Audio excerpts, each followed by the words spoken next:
So James Gunn is back directing Guardians of the Galaxy 3, and it's kind of interesting. For me,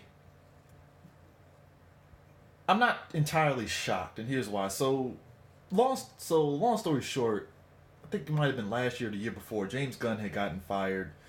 Um, might have been last year. I think it was last year. I don't know. All these years blended. It might have been the year before actually. So he got fired for some tweets that he did. And he wasn't going to be directing Guardians of the Galaxy 3. It's a big should-do.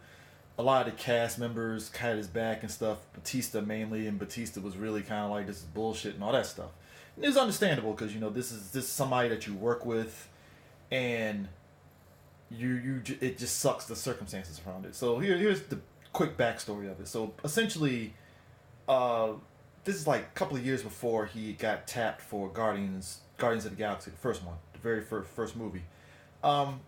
Twitter and stuff, Wild Wild West of Twitter, people, basically he made some very crass pedophilia jokes and stuff like that. And the funny thing is, I remember when he got tapped for Guardians, the issues of those tweets had came up.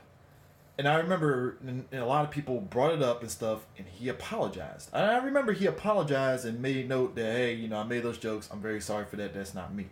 Now, if you've been following Gunn on Twitter, at least, I'm not going to sit there and say that I know him as a person. I think he's probably a phenomenal person and stuff. But if you follow him on Twitter and stuff, he never made those crash jokes and stuff. Never did. Never made those crash jokes. Now, you could probably say, well, he changed his mind, or maybe his PR person was like, hey, you can't be doing that. Who knows? But just from what you saw on his Twitter, he never made those type of jokes, period, at all since then. I would say, actually, I would venture to say, going by those tweets and stuff, since the time he got tapped for Guardians up till now, he never made any of those kind of jokes or came off with that demeanor or anything like that. From what I can only tell by his tweets and stuff since then. Because I think those tweets are like 2010, if I remember correctly. And I think 2011 forward, he never went back to the well with those jokes. But as with anything, it's online. Twitter's forever. Your tweets and stuff is going to be online. People are going to find it. Whatever. So, he had apologized right when he got picked up for Guardians and stuff, because people talked about those old tweets of his and stuff like that. And I remember he specifically apologized for those things. And you're like, all right, cool, he apologized. And you saw growth with him as a person, and, how his demeanor is and stuff. You saw that, at least on Twitter and in interviews and things like that. There was never anything with him that you could probably say, oh, fuck that dude. That dude's still on that bullshit. Never really got that vibe. So I want to say it was right after Guardians 2, if I remember correctly. I don't know the timeline of it. So a bunch of since the time of, I guess, when Trump, before, leading up to the election and Trump got elected, James Gunn was very outspoken about a lot of stuff that Trump was doing, and just the White House period was doing around that time. He was very outspoken. Every day he would always post some stuff about Trump, and really going in on Trump and stuff like that. And I was like, hey, right on, Gunn. You speaking your mind and stuff. And he was making very valid points about Trump and just how the administration was just horrible people and stuff. So, some right-wing person, I forgot who it was, had tweeted out to Disney, like literally at Disney, like, hey, at Disney, I can't believe you will hire James Gunn, because look what he tweeted back in 2009, 2010. It's pedophilia jokes. And it clicked in my head around that time, well, hold on, he apologized for that. Why are we bringing this up now? And it caught fire. A lot of people were calling for him to go. Disney ended up basically making the decision to basically get rid of him, just because the PR standpoint and everything surrounding it was there. And there was a lot of us, we were feeling some sort of way that it was kind of bullshit, the circumstances surrounding, Gunn leaving and stuff. It sucked. It 100% sucked. But at the end of the day, from a business standpoint, just PR standpoint, it's like, he had to go. So, Batista, again, outspoken, was like, this is bullshit. I don't know. I know I got to fulfill my contract and do Guardians 3, but it's just not going to be the same. And I remember, I think it was months later, there was rumors that James Gunn was going to write Suicide Squad, and then boom, come to find out he's actually going to direct Suicide Squad and do that whole movie. So it's like, oh, well, hey, clearly he got something going on, and he has a Brightburn coming out as well and stuff. Evil Superman movie, which just looks like it's gonna be dope. So a lot of us also were kind of having this theory like, what if Disney got him back? Because what if they just did that as a way of letting the heat die down? So, you didn't think much of it. You're like, well, Disney's looking to try to get somebody else and stuff like that. A lot of names were kicked around and stuff. A lot of us were thinking, well, maybe Tata Watiti, where his name is, I forgot. Taka Waititi can do Guardians 3 because, we saw what he did with Thor Ragnarok. Maybe he can do it for this. And, names juggled around. Disney said they were going to still use James Gunn's script. I think James Gunn's brother was the one that specifically said they were going to use his script and stuff. So nothing really came up of it and stuff, and Infinity War happened, and there was a lot up in the air on what was going to happen with Guardians 3 and stuff. So today, come out, Disney says, hey, we're rehiring James Gunn, do Guardians 3. And it's funny because I have a feeling that this was something that Disney and Gunn probably negotiated behind closed doors in the aspect of probably... I want to say there's a possibility that during the time that he got fired, they probably had a chat and was like, look, we're going to fire you on the front end for PR purposes. So everything's fine. But when the heat dies down, we'll get you back.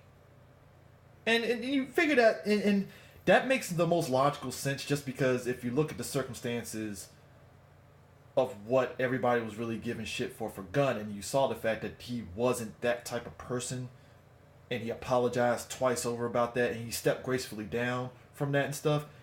It felt like, okay, clearly there's an understanding here, and clearly there's like, oh, there's a possibility he comes back and stuff like that once this heat dies down. Because, I mean, when you look at the circumstances surrounding him getting fired and why people were really mad about, really wanting him to get fired and stuff, it was understandable because, hey, those are crash jokes.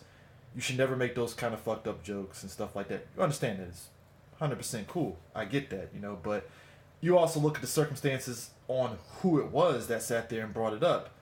And it's like, it's a bunch of fucking alt-right folks that didn't like the fact that he was going in on Trump, so they decided to sit there and bring back up his old tweets that he didn't delete and say, look, James Gunn made pedophile jokes. And Disney basically was kind of in a very shitty PR. They were basically, from a business point of view, they made a decision that was very understandable. And PR-wise, it made sense and stuff. And I'm pretty sure James Gunn knew that, hence why he stepped down gracefully and stuff. But I also feel him stepping down gracefully there was a possibility they probably talked and was like, look, we're going to wait till the heat dies down. If you want to sit there and do something else, do something else.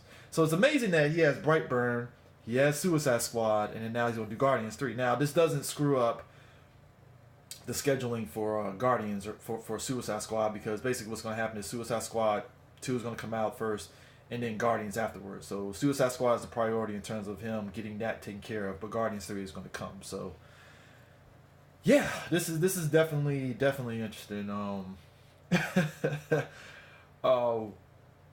I don't know. It's just funny. Life is funny like that. Most people could sit there and say, "Oh, he's white. Of course, he was gonna give us a second chance." I mean, to me, the circumstances of why he got bounced, I figured he was gonna be all right. You knew somebody was gonna pick him up and stuff like that, because I think, bad is bad regardless of how you sit there and do it. There's levels to it clearly and stuff, and what he did was he made a very shitty group of tweets, jokes and stuff that was like some edgelord bullshit that really should never have been said.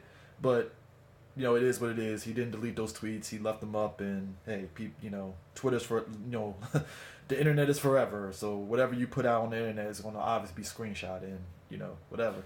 But I think for Disney, a lot of people saying that this makes Disney look weak. I don't think it makes Disney look weak. I think it's the aspect of you fired James Gunn, understandably so because of how people felt about it and stuff. But I felt the firing was for the right reasons, but the circumstances surrounding why his tweets got brought up was very much wrong. Because it's like you're basically listening to a bunch of alt-right people. Because the thing of it is, again, going back to Guardians 1 when he got hired, there were people that brought up his tweets, and he did apologize for that then.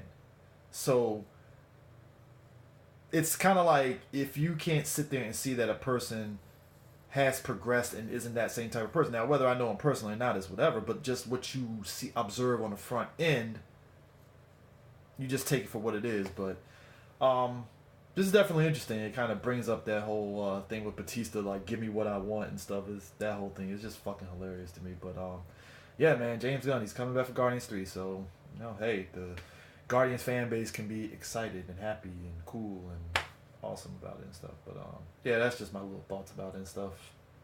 See how it goes. Peace.